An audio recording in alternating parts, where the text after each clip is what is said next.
तो चलिए दोस्तों वीडियो की शुरुआत करते हैं। सबसे पहले बात करते हैं हैप्पीएस्टमाइंड टेक्नोलॉजीज से रिलेटेड कुछ इंपॉर्टेंट न्यूज़ एंड अपडेट्स के बारे में। दोस्तों आज के दिन वंस अगेन हैप्पीएस्टमाइंड टेक्नोलॉजीज काफ़ी ज़्यादा फोकस में देखने को मिल रही थी। फोकस में रहने का सिंपल सा रीज़न है कंपनी का गाइडेंस।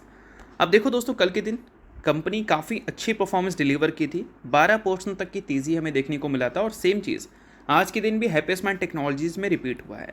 तेज़ी का नंबर एग्जैक्ट सेम नहीं है, बट मॉर्निंग सेशन में वैसे ही तेज़ी दिख रही थी, फिर लास्ट में थोड़ी प्रॉफिट बुकिंग हमें देखने को मिली है। अब ये जो तेज़ी कंपनी ने दिखाया है, इसका सबसे बड़ा कारण है कंपनी का ग्रोथ फोरकास्ट, जो कंपनी ने 2027 के फाइनेंशियल ईयर को लेकर दे रखा है। अब इसको भी डिटेल में समझेंगे, बट वीडियो को शुरू करने से पहले अगर आपने अभी तक चैनल को सब्सक्राइब नहीं किया है तो चैनल को सब्सक्राइब करके बेल आइकन को प्रेस कर लेना और साथ में ऑल पे ज़रूर क्लिक कर देना। और दोस्तों एक डिस्क्लेमर भी है, जो भी न्यूज़ एंड अपडेट्स हम लोग कवर करेंगे वो सारी एजुकेशन पर्पज़ के लिए है, किसी भी तरह का रिकमेंडेशन नहीं है, तो आप खुद का रिसर्च और एनालिसिस भी कर सकते हैं।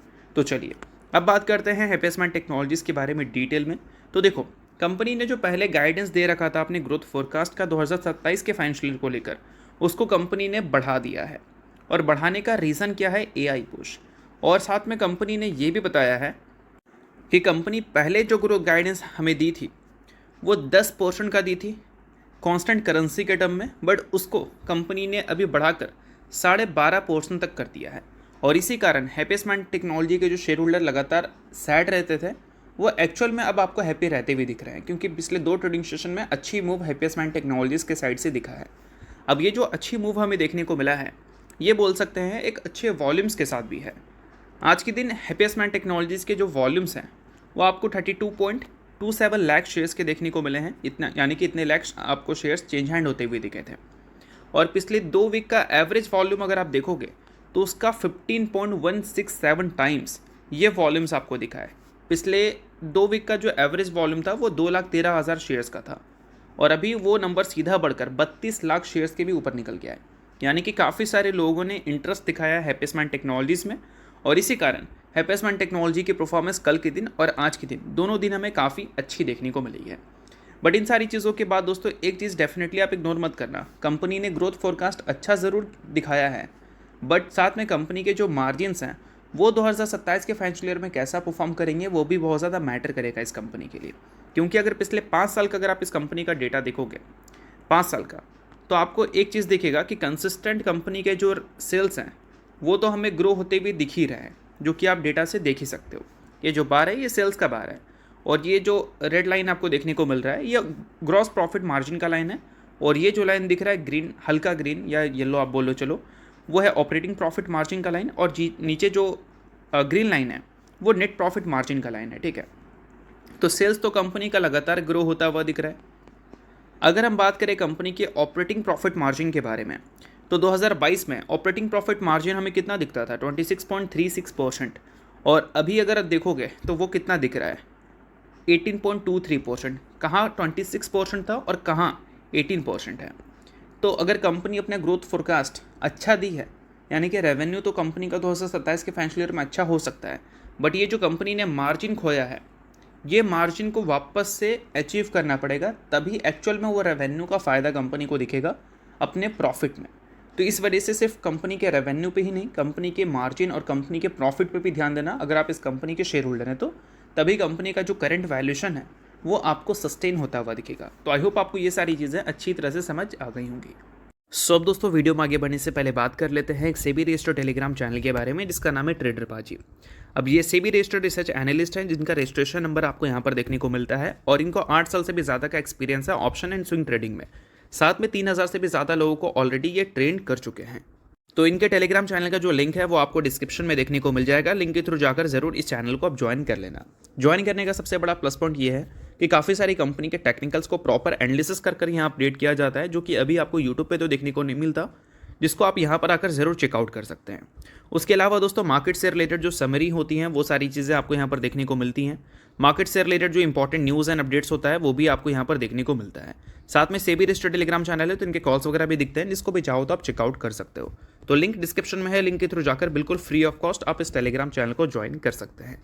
तो चलिए अब बात करते हैं दोस्तों अगली कंपनी के बारे में। अगली कंपनी का नाम है एनलॉन हेल्थ केयर, जिसके बोर्ड ने दोस्तों अप्रूव कर दिया है बोनस और साथ में स्प्लिट, और इस वजह से एनलॉन हेल्थ केयर के शेयर में आपको 7% तक की तेज़ी भी देखने को मिली थी।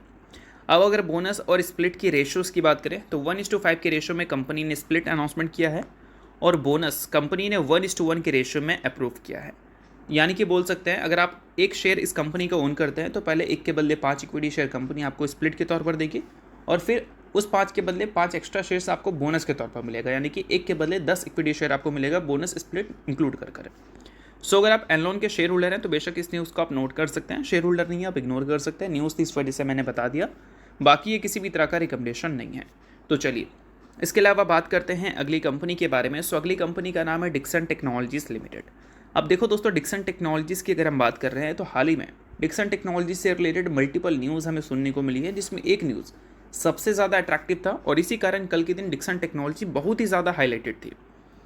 हाईलाइटेड होने का सबसे बड़ा रीज़न है डिक्सन टेक्नोलॉजी के शेयर में 13% की जंप हमें देखने को मिली थी और ये जंप बहुत ज़्यादा इंपॉर्टेंट इसलिए बन गया था क्योंकि लगातार डिक्सन के शेयर में गिरावट पे गिरावट ही हमें देखने को मिल रहा था। अब ये 13% के जंप के रीजंस आपको ऑलरेडी मैंने कल के दिन बता ही रखा था कि HKC के साथ इनका जो जॉइंट वेंचर में जो लगातार अप्रूवल डिले हो रहा था वो फाइनली अब ख़त्म हो चुका है, यानी कि गवर्नमेंट के साइड से इसको मिल चुका है अप्रूवल।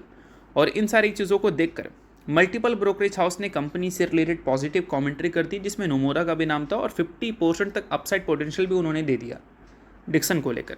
तो सेंटिमेंट ओवरऑल जो है डिक्सन के लिए अच्छी बन गई थी और इस कारण डिक्सन टेक्नोलॉजी कल के दिन काफ़ी बड़ी तेज़ी दिखाई थी। अब ये जो जॉइंट वेंचर है दोस्तों, एक्सपेक्टेड है कि साल में करंट गाइडेंस के हिसाब से अगर देखोगे तो 2000 करोड़ तक का रेवेन्यू दिखा सकती है और कंपनी के जो कैपेसिटी एक्सपेंशन है उसके बाद कंपनी का गाइडेंस के हिसाब से अगर देखोगे तो 4 से 5000 करोड़ तक का ये जॉइंट वेंचर कंपनी को रेवेन्यू दे सकता है एनुअली। और ये कंपनी जो है जॉइंट वेंचर, इसके 74% स्टेक डिक्सन ही ओन करती है और बाकी का 26% स्टेक HKC के पास है। अब दोस्तों, डिक्सन टेक्नोलॉजी से रिलेटेड जितनी भी न्यूज़ हमने सुना वो सभी न्यूज़ अच्छी है, बट चीज़ें डिक्सन टेक्नोलॉजी के लिए करंट टाइम में इतनी भी अच्छी नहीं है। देखो, नया जॉइंट वेंचर है, उससे कंपनी बिजनेस करेगी, वो एक सेपरेट थिंग है, बट कंपनी का जो प्रेजेंट बिजनेस है वो कैसा भी करेगी वो कहीं ना कहीं ये वॉर ही डिसाइड करेगा जो US और ईरान का चल रहा है। और ये वॉर के हिसाब से तो लग रहा है कि डिक्सन टेक्नोलॉजी में अच्छा खासा इम्पैक्ट हमें देखने को मिल सकता है प्रोडक्शन का। और वो प्रोडक्शन का इम्पैक्ट इसलिए दिख सकता है क्योंकि LPG के शॉर्टेज बहुत ज़्यादा बढ़ते हुए दिख रहे हैं। मेट्रो सिटीज़ में मल्टीपल प्रॉब्लम्स की न्यूज़ आपको देखने को मिल रही है रेगुलर बेसिस पे। तो LPG का जो इम्पैक्ट है वो सिर्फ ऐसा नहीं कि आपके घरों में ही दिख रहा है, जो कंपनीज़ हैं उनकी मैन्युफैक्चरिंग फैसिलिटीज़ हैं वहाँ पर भी देखने को मिल रही हैं। तो जो ऑपरेशनल कंपनीज़ हैं लाइक PG इलेक्ट्रोप्लास्ट बोल सकते हैं, डिक्सन टेक्नोलॉजीज़, ये सारी कंपनीज़ काफ़ी ज़्यादा प्रॉब्लम फेस करेगी इस पर्टिकुलर थिंग से, क्योंकि ये सारी कंपनी जो मैन्युफैक्चरिंग करती है उसके लिए जो एनर्जी की रिक्वायरमेंट है इनको वो क्या है, LPG से ही तो आता है। तो कहीं ना कहीं इनपुट कॉस्ट उनका अगर इंक्रीज़ होगा, अगर वो LPG लेते हैं महंगे रेट पे, तो इनपुट कॉस्ट इंक्रीज़ होने की वजह से मार्जिन कंपनी का डिक्रीज़ हो सकता है और मार्जिन डिक्रीज़ होगा तो रेवेन्यू बढ़ने के बावजूद भी कंपनी की जो प्रॉफिट है वो हो सकता है कि उतनी तेज़ी से हमें ग्रो करती हुई देखने को ना मिले। बट एक और बात है कि ये जो LPG की प्रॉब्लम है ऐसा नहीं कि आपको 2-3 साल तक देखने को मिलेगी, मुश्किल से 1 क्वार्टर में उसका इम्पैक्ट देखने को मिलेगा, क्योंकि वॉर अगर जल्दी ख़त्म हो गई तो जो भी शॉर्टेज वाली प्रॉब्लम है वो कहीं ना कहीं ख़त्म हो जाएगी और इस वजह से बैक टू नॉर्मल चीज़ें हो जाएगा। बट अगर 2 दिन, 4 दिन, 5 दिन, 10 दिन भी अगर LPG शॉर्टेज की चीज़ें हमें सुनने को मिल गई तो वो सारी चीज़ें कहीं ना कहीं डिक्सन टेक्नोलॉजीज़ और बाकी AMS कंपनीज़ को अच्छा खासा डैमेज कर सकती हैं प्रोडक्शन के, और इस वजह से इन सारी चीज़ों को आप ध्यान में रखना। बाकी दोस्तों, इन सारी चीज़ों के बाद अगर हम बात करें डिक्सन के करंट वैल्यूएशंस के बारे में तो ये करेंटली पिछले 5 साल के लोवेस्ट लेवल पे दिख रही है और यहाँ पर प्रोडक्शन वाली इम्पैक्ट की न्यूज़ अगर देखने को नहीं मिलता और ये HKC वाली जो न्यूज़ देखने को मिल रही है उस कारण डिक्सन टेक्नोलॉजी की डिमांड और भी ज़्यादा अच्छी देखने को मिल सकती थी मार्केट में। बट ठीक है, चलो उसके मतलब LPG वाली जो न्यूज़ है वो तो डिक्सन टेक्नोलॉजी के हाथ में नहीं है, वो जब सही हो जाएगी तब डिक्सन वापस से अपने बिजनेस को पहले जैसे कर सकती हैं जैसे आपको अच्छी तरह से पहले ऑपरेट कंपनी करती हुई दिख रही थी। बाकी ये वीडियो यहीं तक था। करता हूँ वीडियो को अच्छा लगा और लाइक कीजिए, पहली बार सब्सक्राइब कीजिए। वीडियो के लिए बहुत बहुत शुक्रिया।